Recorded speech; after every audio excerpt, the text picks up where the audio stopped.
Sakhi, the House of Kanchi Weaves, Telangana, Andhra Pradesh.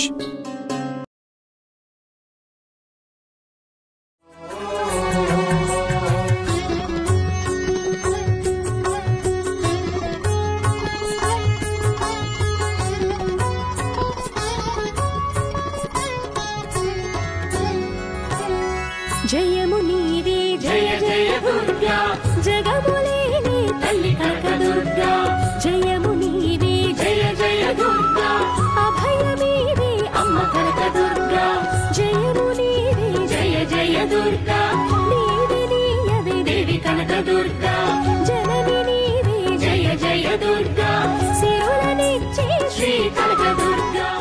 నమస్తే. Sakhi the house of Kanchi weaves సమర్పించు Dasara special ఎపిసోడ్స్కి స్వాగతం. ప్రేక్షకులందరికీ దసరా శుభాకాంక్షలు.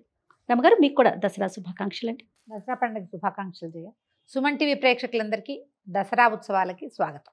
రమగారు, 9 రోజులు చేసుకునే మనం నవరాత్రులు చాలా చక్కగా నియమ నిష్టలతో జరుపుకుంటాం కదా.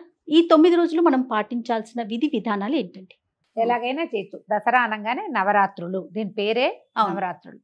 మనకి 4 నవరాత్రులు ఉన్నా కూడా చాలా ప్రఖ్యాతంగా భారతదేశం అంతా జరుపుకునేవి దసరా నవరాత్రులే. 9 రోజులు అమ్మవారు వేరువేరు అవతారాలతోటి, వేరువేరు అలంకరణలతోటి, వేరువేరు మంత్రాలు, వేరువేరు అభిషేకాలు, దేనికి దానికే అట్లా ప్రత్యేకంగా జరపబడేది. ఒకే దైవారాధన వేరువేరు శక్తుల రూపంలో కొలవబడేది ఈ 9 రోజులు. 10వ రోజు అపరాజిత పూజ చేసుకుంటాం మనం. సో మనం ముందుగా పండుగ రోజు యొక్క విశిష్టతతో మొదలు పెడదామండి.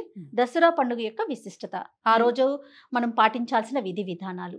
పండుగ 10వ రోజు కంటే మనం 9 రోజులు ఆశ్వయుజ శుద్ధ పాడ్యమి నుంచి శుద్ధ నవమి వరకు నవరాత్రి ఉత్సవాలు జరుపుకుంటాం. 10వ రోజున విజయదశమిగా భావించి అమ్మవారిని రాజరాజేశ్వరి అవతారంలో అపరాజితా శక్తిగా, అంటే ఎక్కడా పరాజయం చెందని తల్లి, ఆమెను పట్టుకుంటే మనం కూడా అలాగే విజయం సాధిస్తామన్న నమ్మకంతో ఆ రోజున ప్రత్యేకంగా పూజ చేసుకుంటాం. మొదటి రోజు నుంచి ఈ 9 రోజులు విశేషంగా కొలవటమే దసరా పండుగ యొక్క విశిష్టత. అయితే 9 రోజులు కలవటం అనగానే మనకి 9 రోజులు ఎందుకు కొలవాలి, 9 అనే ప్రత్యేకత ఎలా వచ్చిందండి? మనకి వైదిక సంఖ్యాశాస్త్రంలో 9 అంకెకి చాలా ప్రత్యేకత ఉంది. అన్నితో నవరాత్రులు అని చెప్తాం కదా. ఈ లెక్క ఎట్లా వెళ్తుంది? మనకి నవగ్రహాలు ఉన్నాయి, మనకి నక్షత్రాలు 27, 3 9లు, అన్నీ 9 తోటే ముడిపడి ఉంటాయి. మనకి అంకెలు ఎన్ని? 1 నుంచి 9 వరకే కదా ప్రధాన అంకెలు. ఈ 1 నుంచి 9 దాకా ఉన్న అంకెలతోటే తతిమా ఎన్ని కోట్ల అంకెలైనా, ఏ సంఖ్య అయినా ఈ 1 2 3 4 5 6 7 9 వరకు. అయితే ఈ వీటిలలో ప్రధాన సంఖ్యలో చివరిదైన 9 చాలా ప్రత్యేకమైనదిగానే చెప్పబడుతుంది. 9 తోటే మనకి ఎన్నో ఏర్పడి కనబడతాయి. ఈ నవగ్రహాలు కనిపిస్తాయి. 108 మనం జపం చేసుకుంటాం. 108 9 నుంచి భాగించబడిందే కదా, అది 9 నుంచి హెచ్చించబడిందే 108. ఎక్కడైనా సరే మనకి చూడండి, మా భగవద్గీతలో 18 అధ్యాయాలు, కురుక్షేత్ర యుద్ధం జరిగింది 18 అక్షోహిణులు, 18 రోజులు, ఇట్లా అన్నీ ఈ 9 తోటే ముడిపడి ఉన్నాయి. అమ్మని ఈ 9 రోజుల పాటు కొలవటం ఒక ప్రత్యేకమైన లక్షణంగా చెప్పబడుతుంది. అయితే ఈ 1వ రోజు నుంచి 9వ రోజు వరకు మనం పూర్తిగా అర్చన చేయగలుగుతామా లేదా, ప్రతిరోజు చేస్తామా లేదా అనేది మన సంప్రదాయాన్ని బట్టి, మన గ్రామాచారాలు దేశాచారాలను బట్టి, మన సమీపంలో ఉన్న దేవాలయాలను బట్టి మనం ఎట్లా చేసుకోగలిగితే అట్లా చేయొచ్చు. చేస్తే 9 రోజులు చేసుకోవచ్చు, లేదా చివరి 3 రోజులు చేసుకునే ఒక ప్రత్యేకమైన పద్ధతి మనం చేస్తాం. త్రిరాత్ర వ్రతం అంటారు. 3 రాత్రులు చేసేది. ఈ నవరాత్రులు అని చెప్పబడినందుకే మనం రాత్రిపూట పూజ చాలా విశేషమైంది. అయితే మనకి సమీప దేవాలయాల్లో ఏ విధానాన్ని అనుసరిస్తున్నారో మనం ఆ విధానాన్ని అనుసరించి వెళ్ళొచ్చు. ప్రఖ్యాత దేవాలయాల్లో ఏది పాటిస్తారో ఆ విధానాన్నైనా తీసుకోవచ్చు. లేదా మన ఇంట్లోనే ఒక సంప్రదాయం ఉంది, ఏటా మనం చేసుకుంటాం. మన ముందు తాతలు వాళ్ళు చేసి ఉన్నారు, మనం ఆ ఇంటి పద్ధతి అక్కడ ఎలా ఉన్నా సరే మనం ఇది పాటిస్తాం కాబట్టి ఈ రకంగా వెళ్ళచ్చు. ఈ 9 రోజులు అవతారాలే కాకుండా నవదుర్గలుగా అమ్మవారిని పూజించే విధానం కూడా కొన్ని ప్రాంతాల్లో కనపడుతుంది. ఇప్పుడు మన శ్రీశైలం భ్రమరాంబిక అమ్మవారి దగ్గర నవదుర్గా పూజ చేస్తారు. దుర్గలు వేరుగా ఉంటారు, వాళ్ళ స్వరూపాలు స్వభావాలు, వాళ్ళకి చేసే అర్చన ప్రత్యేకమైనది. సాధారణంగా మనకి దసరా నవరాత్రులు అనగానే మంత్రాధిష్టాన దేవతల్ని పూజించే విధానం కనపడుతుంది. ఉమ్, మనం లౌకికంగా ఏదో సాధారణంగా పూజ చేసుకుంటాం. అవునండి. మంత్రాలు పెద్దవి కదా. ఉమ్, అయితే ఈ పెద్ద సాంప్రదాయాన్ని పాటించే కొన్ని చోట్ల శృంగేరిలో కానీ, శృంగేరి కంచిలో కానీ ప్రత్యేకంగా అక్కడ విధానమే వేరుంటుంది. విజయవాడ మన కనకదుర్గమ్మకు కూడా అంతే కదా కాదు, రమ్మగారు? ఇక ఆ. చెప్దాం. వీళ్ళు కాకుండా ఇవేంటంటే అవి మనం పీఠాలు మఠాలతోటి అనుసంధానమై ముడిపడి ఉంటాయి. ఆ, అక్కడ ఈ పెద్ద మంత్రాన్ని పునశ్చరణ చేయటం, అక్కడ హోమం చేస్తారు, కలసం పెట్టడం, హోమం చేయటం, పునశ్చరణ చేయటం, దశాంశం తర్పణం చేయటం, ఇదంతా విధానంగా ఉంటుంది. బోళ్ళంతా జపం చేస్తారు. మనకి కనకదుర్గ దేవాలయంలో ఏంటంటే లౌకిక విధానంలో వెళ్తారు. మంత్రాధిష్టాన దేవత అయినా అమ్మవారు ఉమ్, అక్కడ ఇలా పీఠంతో ముడిపడి ఉన్నది కాదు కదా. అది మనం సార్వజనీనంగా ప్రజలందరూ పాటించగలిగే విధానం. ఉమ్, దేవాలయంలో అమ్మని స్వర్ణకవచాలంకృత దుర్గగా కొలుస్తూనే లౌకిక విధానం సాధారణ ప్రజలు అనుసరించదగినటువంటి తేలికపాటి విధానం అక్కడ మనకి కనపడుతుంది. ఓ. మనం నిస్సందేహంగా ఏ భయము లేకుండా ఇది చేస్తే పొరపాటేమో తప్పేమో అంత చేయలేమేమో అన్న అని. భయం లేకుండా ఆ, మనం కనకదుర్గ దేవాలయంలో ఏం చేస్తారో ఇంద్రకీలాద్రి మీద ఆ విధానాన్ని అందరూ లౌకికులందరూ పాటించవచ్చు. అనుసరించవచ్చు. మంత్ర విధానంతో చేసేవి మనకి ఈ శృంగేరిలోనూ అక్కడ కనపడతాయి. మీరు శృంగేరి ఆ ప్రాంతంలో ఉంటే అక్కడ పద్ధతే పాటిస్తాం. అక్కడ ఏం చేస్తారో అంత అలాంటిది కొంత సులువుగా చేసుకుంటాం. ఇక్కడ మనకి విధానమే హాయిగా ఉంటుంది, ఓకే. భయం లేదు. ఆ, మనం ప్రతి సంవత్సరం కూడా విజయవాడ కనకదుర్గమ్మని అనుసరించిగా మనం మాట్లాడుకుంటాం. మాట్లాడుతాం. సాధారణంగా మనం అంతా కూడా దాన్నే ఫాలో అవుతూ ఉంటాం. ఉమ్, ఆ విధానాన్నే మనం ఫాలో అవుతాం. అవును. మరి ఈ సంవత్సరం ఏ విధానాన్ని చెప్పబోతున్నారండి? ఈ సంవత్సరం కూడా మనం కనకదుర్గ దేవాలయంలో అమ్మవారికి ఎలాంటి సేవాకాలం సమర్పిస్తారో అదే విధానంలో ఏ రోజు ఏ అవతారం దేవాలయంలో వేయబోతారో అదే అవతారాన్ని గురించి మనం మాట్లాడుకుందాం. అమ్మవారిని లోపల మూలవరులు అమ్మ కనక దుర్గమ్మ నవ్వుతూ చక్కగా మందహాసంతో కనపడతారు. ఆమెను అలాగే ఉండనిచ్చి పక్కన విడిగా మనకి ఇలా స్వరూపాన్ని వెలయిస్తారు. ఉమ్, ఏ రోజు ఏ స్వరూపాన్ని వెలయిస్తారో ఆ రోజు ఆ దేవతకి పెట్టవలసినటువంటి నైవేద్యం. ప్రసాదం నైవేద్యం కానీ, చేయవలసిన పూజా విధానం కానీ, ఏ స్తోత్రం చదువుకోవాలి, ఏ అష్టోత్తరం చదువుకోవాలి, ఉమ్, ఇది మనం ఏం సమర్పిస్తే మంచిది, ఆ రోజున మనం అనుసరించాల్సిన విధానాలు ఏమిటి అనేది సులభమైన విధానంలోనే చెప్పుకుందాం. ఎప్పుడు దైవారాధన ఎంత సులువుగా ఉంటే అంత మంచిది, భయం వేయకుండా ఉంటుంది. ఆ, మీరు బాగా అద్భుతమైన విధానాలు మీకు అలవాటు ఉన్నాయి, వచ్చు, తెలుసు, ఇంట్లో పెద్దలు ఉన్నారు, ఏదో ఒక పురోహితుడిని పెట్టుకుని చేయించుకుంటాము అంటే విధానం చక్కగానే వెళ్తుంది. మనమే చేసుకోవాలంటే అవును. మనం అనుసరించదగింది ఏమిటంటే సులువైనది, దానివల్ల మనకి భయం లేనిది, పొరపాట్లు జరగని విధానంగానే వెళ్తే మంచిది. ఎవరికైనా ఇది ఈజీ. రమగారు, ఇంట్లో ప్రతిమని పెట్టుకునే అలవాటు ఉంటుందా ఎక్కడైనా?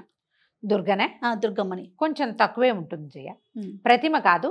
అసలు ఇక్కడ మనకి నవరాత్రులు అంటేనే కలశారోపణ ముఖ్యం. మనం 9 రోజులు నియమంగా చేస్తాం. ఉమ్, అందుకని కదపకుండా ఉండేందుకు ముందు ఒక కలశము, తర్వాత ఏమో అఖండ దీపారాధన, ఉమ్, ఇవి ఇవి ఇంపార్టెంట్. రెండు పెట్టుకుంటాం. ఇవి 2 ఇంపార్టెంట్. అఖండ దీపారాధన మెయింటెనెన్స్ కష్టం అవుతుంది అనుకుంటే అవును. కనుక 2 పూట్ల దీపారాధన, నిత్య దీపారాధన 2 పూటల. ఉమ్, తర్వాత ఈ కలశం పెట్టుకోవటం మన ఇంట్లో అలవాట్లేదు, ఒట్టి పటం పెట్టుకుని పూజించుకోండి. ఓ, పటం పెట్టుకోవచ్చు, దానికి ఏ తప్పు లేదు.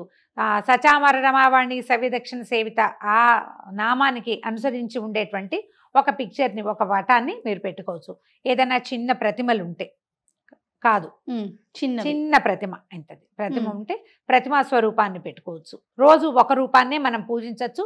మనం ఆ రోజు ఎవరిని పూజిస్తామో ఆ అమ్మవారి పేరు ఆ రోజు చెప్పుకోవచ్చు. ఈ ప్రతిమలు దేవాలయంలో మార్చినట్టు ఫోటోలు మార్చాలా, ప్రతిమలు మార్చాలా, అలాంటి అనుమానాలకి తావివ్వద్దు. ఎందుకంటే ఇంట్లో- 10 రోజులు చేసుకునే విధానం కాబట్టి ఉమ్. మనం ఇంట్లో సాధారణంగా పాటించలేకపోతాం. పాటించలేకపోతాం. పాటిస్తే సంతోషం, అంతే కదండి. అవును, ఇప్పుడు ప్రతిమని పెట్టుకుని ఇంట్లో ఆ. పురోహితుడిని పెట్టుకుని సాంగంగా మొత్తం విధి విధానాల ప్రకారం చేసే వాళ్ళకి ప్రతిమని మార్చేందుకు కూడా వాళ్ళకి అవకాశం ఉంటుంది. రోజుకు ఒక అలంకారం, ప్రత్యేక వస్త్రధారణ, ప్రత్యేకంగా అలంకారం, సరస్వతి పూజ రోజున వీణ, దుర్గా పూజ రోజున సింహవాహనం, అవన్నీ పెట్టగలుగుతారు. ఉమ్, అందరి వల్ల అదట్లా అవకాశం ఉండదు కదా. అవకాశం ఉండదు కదా. అందుకని సులువుగా ఏం చేసుకుంటాము, మనము ఒక చిన్న కలశం పెట్టుకోగలిగితే పెట్టుకోవటం, లేదా పటం పెట్టుకోవటం. చిన్న ప్రతిమ పెట్టుకున్నాం అనుకోండి, కుంకుమార్చన చేసుకోవటం మనకి సులువుగా ఉంటుంది. దసరా నవరాత్రుల్లో ప్రత్యేకంగా చెప్పబడేది కుంకుమార్చన. ఉమ్, ఈ కుంకుమార్చన చేయటానికి కూడా మనం ఇందులో ఏంటంటే నువ్వు నేను మన ఇద్దరమే వండుకొని తింటాం, మన వరకే ఇంత ప్రసాదం చేసి ఓం బోం అని చూపించటం, ఇదే అయితే గనక కుంకుమార్చనల జోలికి వెళ్ళబోకండి. ఓ, మనం సామూహికంగా కొంచెం జనాలు రావాలి, మనం ఎవరికైనా ప్రసాదం పెట్టాలి, ఎక్కువ అన్న నివేదన జరగాలి. అలాంటివి చేసేటప్పుడు మీరు కుంకుమార్చన పెట్టుకోవచ్చు. మన ఇద్దరం భార్యాభర్త ఇద్దరమే ఉంటాం, ఆఫీస్ ఉంది, పటం పెట్టుకోండి. ఈరోజు ఈ అమ్మవారు అంటే ఆ అమ్మవారికి సంబంధించిన అష్టోత్తరం చదువుకోండి, అమ్మవారికి 4 పూలు సమర్పించండి, పళ్ళు పాలు ఏదైనా నివేదన మీరు చేయగలిగితే, అన్న నివేదన ఏదైనా చేయగలిగితే అది ఇక్కడ ఇంకొక విషయం కదా రమ్మగారు, 9 రోజులకి 9 నైవేద్యాలు ఉంటాయి కదా అమ్మవారికి. మీరు అన్నట్లుగా మనం కలసం వరకే పెట్టుకోవటమా లేదా ఒక పటం పెట్టుకోవటమా? అలా పెట్టుకున్నప్పుడు ఈ నైవేద్యాలని 9 రకాలుగా ఏ రోజుకి ఆ రోజు సంబంధించి కూడా పెట్టుకోవచ్చు. ఓపిక ఉంటే, మీకు చేత కావాలిగా, కుదరాలి కదా. అదొక చాలా పెద్ద పాయింట్ కదా. ఇంట్లోనే ఉంటాము, ఇంట్లో నుంచే పని చేస్తున్నాము, ఏ 12 గంటలకో ఆఫీస్కి వెళ్తాము, పొద్దున్న చేసుకోగలము అనుకున్న వాళ్ళు ఏ రోజు అన్న నివేదన ఆ రోజున మనం చేసుకుని అమ్మవారికి నివేదించుకోవచ్చు. అంత సాగని వాళ్ళు పాలు పళ్ళు చివరి రోజున కొంచెం అన్న నివేదన చేసుకుందాము. ఇప్పుడు మన కుంకుమార్చన అనగానే అది ఇవన్నీ ఒకటొకటి చెప్పుకోవాలి కదా. కుంకుమార్చన చిన్న ప్రతిమ ఒక చిన్న పాత్రలోనో ఒక పళ్ళెంలోనో అమ్మవారిని కదపకుండా ఉంచుకోండి. పసుపు వినాయకుడిని చేసి వినాయకుడికి మొట్టమొదట అర్ఘ్యం పాద్యం ఇచ్చి, నాయన ఈ పని అంతా ఈ 9 రోజులు అయ్యేదాకా నువ్వు మాతో ఉండని ఒక దండం పెట్టుకోవటం, వినాయకుడిని పక్కకి స్థాపించడం. ఈ అమ్మవారికి కుంకుమార్చన ఇట్లా తీసుకోవాలి. ఈ పట్టుకున్న కుంకుమ ఇంతే. నువ్వు ఏ స్తోత్రం చదువుకుంటావు, స్తోత్రం అయ్యాక ఒక చిటికెడు స్తోత్రం చదువుతూ ఇలా ఇలా ఇలా ఇలా వేసేయబోకండి. స్తోత్రం అయ్యాక వేయాలి. పట్టుకుని ఏంటంటే మీరు ఇలా వేసేసరికల్లా ఏమవుతుంది, ఈ కుంకుమ చిటిక అయిపోగానే మళ్ళీ తీసుకుంటాం, అప్పుడు ఇంత కుంకుమార్చన చేస్తాం. కుంకుమార్చనకి తగినంత నివేదన వితరణ కావాలి.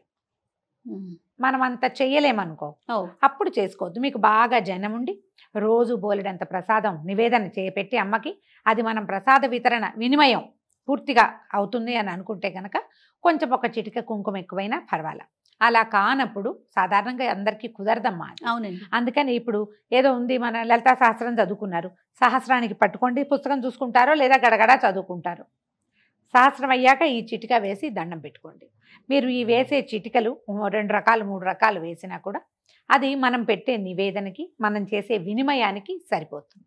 తప్పకుండా. ఎక్కువ మందిని మనం పిలిచి ఒక రోజున కుంకుమార్చన పెట్టుకుంటాము, ఏదో 1,00,000 కుంకుమార్చన అనుకున్నాం, ఓ 30 మంది గ్యాదర్ అయ్యాము, ఆ రోజున మరి కాస్త కుంకుమార్చన మరి ధారాళంగా మనకి ఏంటంటే కళగా అమ్మవారి నిండుగా కుంకుమ పోసి ఆ రాశిలోంచి ఆమెను చూస్తే ఒక సంతోషం కలుగుతుంది. కానీ వితరణ జరగాలి కదా. జరగాలి. ప్రసాద వినిమయం జరగని చోట మాత్రం అలా చేయకూడదు. చాలా వేడెక్కిపోతుంది, ఎక్కువ హీట్ డెవలప్ అవుతుందని, ఉగ్రశక్తి అవుతుందని చెప్తారమ్మా. ఇది పెద్దవాళ్ళు చెప్పే విధానమే, మనం పుస్తకాల్లో చూసింది. అదే కొంచెం జాగ్రత్తగా చేసుకుంటే చక్కగా చేసుకోవచ్చు. ఒకవేళ వినిమయం ప్రతిరోజు మనం ఇంత చేయలేము, రోజుకొక ప్రసాదం కూడా మీరు చేయలేరు. రోజు పులగం వండి పెట్టండి అమ్మవారికి.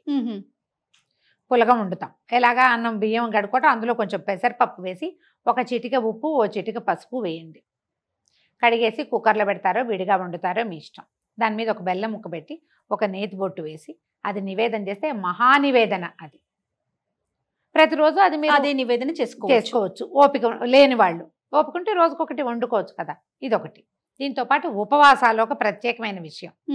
ఈ ఉపవాసం ఏంటంటే ఏకభుక్తం చెయ్యొచ్చు, నక్తం చెయ్యొచ్చు, ఇవేమీ చేయకుండా కూడా పూజించుకోవచ్చు.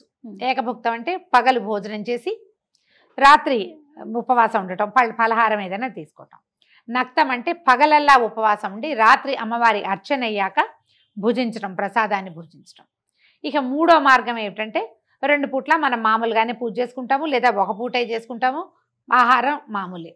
ఇందులో ఒక అమెండ్మెంట్ ఏంటంటే మీకు ఉపవాసం ఉండాలని ఉంది కానీ ఉండలేరు, మందులు వేసుకుంటారు, ఏదో ఓపిక చాలదో, ఉద్యోగాలు, చిన్నపిల్లలో ఏదో సమస్య ఉంటుంది.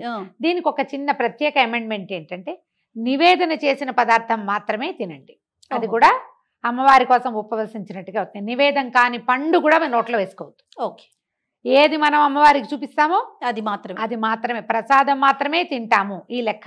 నివేదన చేయండి. మీరు అన్నం పెడతారా, ఇంకేం పెడతారు, మీరు ఏం చేయదలుచుకున్నా ఊరగాయలు అవి వేసుకోకూడదు. పొద్దున్నే ఏదో పచ్చడి, కూర, పప్పు, పులుసు ఏం చేస్తారో చేసేసేయి. మొత్తం అన్ని అమ్మవారికి నివేదించండి. పళ్ళు ఏదైనా తీపి పదార్థం చేస్తాం, అవన్నీ నివేదించడం, చక్కగా తినచ్చు. మీకు అవకాశం లేని వాళ్ళు, ఉన్నవాళ్ళు ఒక పొద్దు ఉండొచ్చు, నక్తం ఉండొచ్చు, ఏదైనా ఈ విధానంలో పెట్టి తీసుకెళ్ళచ్చు ముందుకి. రమ్మగారు, ఇప్పుడు ఈ 9 రోజులు కూడా మనము తాంబూలం ఇచ్చుకుంటామా? ఇవ్వచ్చు జయ. ఇందులో ఇప్పుడు దసరాల్లో ఇంకొక ప్రత్యేకమైన విషయం ఏంటంటే కుమారి పూజ. రోజుకొక కన్యని పూజించడం కూడా ఇందులో ప్రత్యేకమైన విషయం. 9 రోజులు 9 మంది కన్యల్ని. దీనికి కన్యా పూజ విధానంలో కూడా 2 ఏళ్ల వాళ్ళకి చేస్తే ఒకటి, 3 ఏళ్ల వాళ్ళకి, 4 ఏళ్ల వాళ్ళకి, ఏడాది పెరిగే కొందికి ఆ కన్యలకి పేర్లు మారుతాయి. ఆ పూజించడం వల్ల మనకి వచ్చే ప్రయోజనం కూడా మారుతుంది. ఇట్లా సిద్ధాంతంగా ఉంది. మనం అలా చేయలేకపోతే కనీసం ఈ 10 రోజుల్లో 9 రోజుల్లో ఒక్క కుమారికైనా సరే 9-10 సంవత్సరాల లోపలదే కుమారి పూజ. ప్రధానమైనది 2 ఏళ్ళు దాటాలి. మన లెక్క పెద్దవాళ్ళు ఎలా చెప్తారంటే, పళ్ళెంలో విస్తర్లో ఒక ముద్ద పెడితే అది ఇట్లా తీసుకున్న పసిబిడ్డ నోట్లో పెట్టుకోవాలి.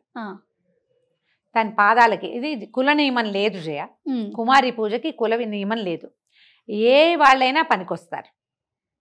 ఆ కుమారికి చక్కగా పాదాలకు పసుపు రాసి పారాయణ పెట్టి బొట్టు కాటిక పెట్టి, మీకు కుదిరితే పొద్దున్నే నూనె రాసి తలంటి పోస్తే కూడా చాలా మంచిది. బొట్టు కాటిక పెట్టడం, అలంకరణ సామాగ్రి ఏదైనా పిల్లలకి ఇచ్చేది. స్త్రీకి ఆడపిల్లలకి అలంకారాలంటే ఈ గోరింటాకు, తర్వాత చెవులకు పెట్టుకునేవి, ఏబన్ను బొట్టు పెట్టుకునేవి, తలకు పెట్టుకునేవి, జడకుప్పెలు లాంటివి, వస్త్రాలు. వాళ్ళు తినగలిగే నేను ఇది ఉండేను ఇదే పెడతాను కాదు. ఆ కుమారి ఏం తింటుందో అది. మన ఇంట్లోనే అన్నం పెట్టి దాని పాదాలంటే దండం పెట్టుకోవాలి ఆ పాపాయికి. ఈ కుమారి పూజ చాలా విశేషంగా చేస్తారు జయ. అసలు బెంగాల్లో అక్కడైతే కన్యా పూజనే ప్రత్యేకంగా ఉంటుంది. మనకి కూడా కుమారి పూజ సిద్ధాంతం ఉంది. ఈ 9 రోజుల్లో ఒక రోజు మొత్తం 9 మందినో 10 మందినో కన్యకల్ని ఒకేసారి తీసుకొచ్చి మనం ఈ చెప్పిన అలంకారాలన్నీ చేసి పూజ చేసుకుని భోజనం పెట్టి చక్కగా వస్త్రాలు అన్ని ఆభరణాలు అన్ని సమర్పించి పంపించవచ్చు. రోజుకొక కుమారికైనా పెట్టచ్చు. లేదా ఈ 10 రోజులు నియమంగా మనం చేసుకునేటట్టయితే ఒక్క రోజైనా ఒక్క కన్యకైనా సరే నియమంగా భోజనం పెడితే మంచిది. ఇలా చేసుకోవచ్చు. దీంతో పాటుగా అమ్మవారిని ఏం చెప్తాం, సువాసిన్యర్చన ప్రీత అని చెప్తాం. సువాసినులని అర్చిస్తే ఆమెకి ఇష్టం. సువాసినుల చేత అర్చింపబడము ఇష్టమే. అందుకని ఎక్కువ మంది సువాసనల్ని మన ఇంటికి పిలిచి వాళ్ళందరితోటి కుంకుమార్చన చేయించడం ఒక విధానం. మనమే రోజుకొక ముత్తైదుని పిలుచుకోవటం, ఆమె కూడా బొట్టు కాటిక పెట్టడం, పాదాలకు పసుపు రాసి పారాయణ పెట్టడము, ఆమెకి అలంకరణ సామాగ్రి వస్త్రాధికారులు ఇవ్వటం, భోజనం పెట్టి తాంబూలం ఇచ్చి నమస్కారం చేసి అక్షింతలు వేయించుకోవటం చాలా మంచిది. ఒకవేళ మనం అంత నియమం పూజ చేయకపోయినా ఇంటికి వచ్చిన ముత్తైదుని వెళ్ళనివ్వకండి ఒట్టి చేతులతోటి. సింపుల్గా చేసుకుంటాం. ఊరికే దసరా దండం పెట్టుకుంటాం. అయినా సరే మన ఇంటికి ఎవరో ఫ్రెండో ఎవరో వివాహిత వచ్చారు, చక్కగా బొట్టు పెట్టి ఒక తాంబూలం ఇవ్వండి, 2 పండు తమలపాకులు, ఓ రవికలు బట్టో, వస్త్రం, ఓ సారీ ఇవ్వగలిగితే ఓ చీరో, ఏం లేవు 2 పళ్ళు చేతిలో పెట్టండి, 2 గులాబీ పూలు చేతిలో పెట్టండి, ఉంటే గాజులు ఇవ్వచ్చు. ఇట్లా అలంకరణ సామాగ్రి ఏదైనా ఇవ్వచ్చు. మన మొత్తం లైన్ అంతా చూడు. దసరా పూజ అనగానే మొట్టమొదట కలశారోపణ అవి చేయగలిగితే చేస్తాం. అవును. అఖండం పెట్టగలిగితే పెడతాం. అష్టోత్తరాలు అవి చదువుకోగలిగితే చదువుకుంటాం. నివేదనలు 10 రోజులు చేయగలిగితే చేస్తాం. కుమారి పూజ చేయగలిగితే చేస్తాం. ఇవేవి చేయలేరు మీరు. మీ ఇంటికి వచ్చిన ముత్తైదుకి బొట్టు పెట్టండి, అది చేయగలుగుతాం. దసరా కదా ఇది, దసరా కదా ఈ 10 రోజులు అని ఆమె చేతికి తమలపాకులు ఉండవు అందరిళ్లలో సమయానికి. ఓ పండో ఓ ఫలమో ఇచ్చి పెద్దవాళ్ళైతే వాళ్ళకి ఒక దండం పెట్టి అక్షింతలు వేయించుకోండమ్మా, ఇది మంచిది. రైట్. ఇది అలవాటు చేసుకుంటే మనం ఏటా చేసుకోవచ్చు. మన విధానాన్ని సంస్కృతిని వదిలిపెట్టకుండా ఉండటం, ముందు తరాలకు అందించడం. పైగా ప్రధానమైనది ఏంటంటే ఈ సమయంలో ఇప్పుడు ఈ శరన్నవరాత్రులు అని చెప్తాం. శరత్కాలమే అత్యద్భుతమైన కాలం. ఈ కాలంలో ఈ 10 రోజుల పాటు ఈ ఆద్యశక్తి అయినటువంటి ప్రకృతి సుప్రసన్నంగా ఉంటుంది. పార్వతీదేవి అనుగ్రహం ఎక్కువగా ఉన్న రోజులు. ఈ రోజుల్లో మనం ఏ శుభకార్యం, ఏ మంచి పని, మనకి ఫలితాన్ని ఇచ్చే ఏ పనైనా ఇబ్బడిముబ్బడిగా ఫలితాన్ని ఇస్తుంది. ఎవరికైనా బొట్టు పెట్టడం మంచిది ఈ రోజుల్లో, ఇంకా మంచిది. ఎవరికైనా దానం చేయటం మంచిది ఈ రోజుల్లో, ఇది లెక్క అన్నమాట. అందుకని ఈ 10 రోజులు ప్రసన్నంగాను ప్రభావవంతంగాను ఉండేటువంటి ఆద్య శక్తిని మనం ఈ రకంగా అర్చించుకుంటే పాజిటివ్ ఎనర్జీ పెరుగుతుంది. ముందు రోజులు మరింత ఆరోగ్యకరంగా వెళ్తాయి. దీనికి స్నాన నియమాదులకు పొద్దున్నే లేవడం అంతే. అండ్ మనం ప్రత్యేకంగా చెప్పుకునేదమ్మా, శరన్నవరాత్రులలో కొట్లాటలకి గొడవలకి దిగబోకండి. సాధ్యమైనంత ప్రసన్నంగా ఉండండి. కొట్లాట వస్తే వాయిదా వేయండి, తర్వాత ఇక రానే రావు. ఈ విషయంలో జాగ్రత్త వహిస్తూ ఈ 10 రోజుల నియమావళిని ఎంత మటుకు పాటించగలిగితే అంతవరకు పాటిస్తూ మీ పూజా విధానాన్ని ముందుకు తీసుకెళ్ళండి. సంతోషరావు గారు నమస్తే. నమస్తే జయ.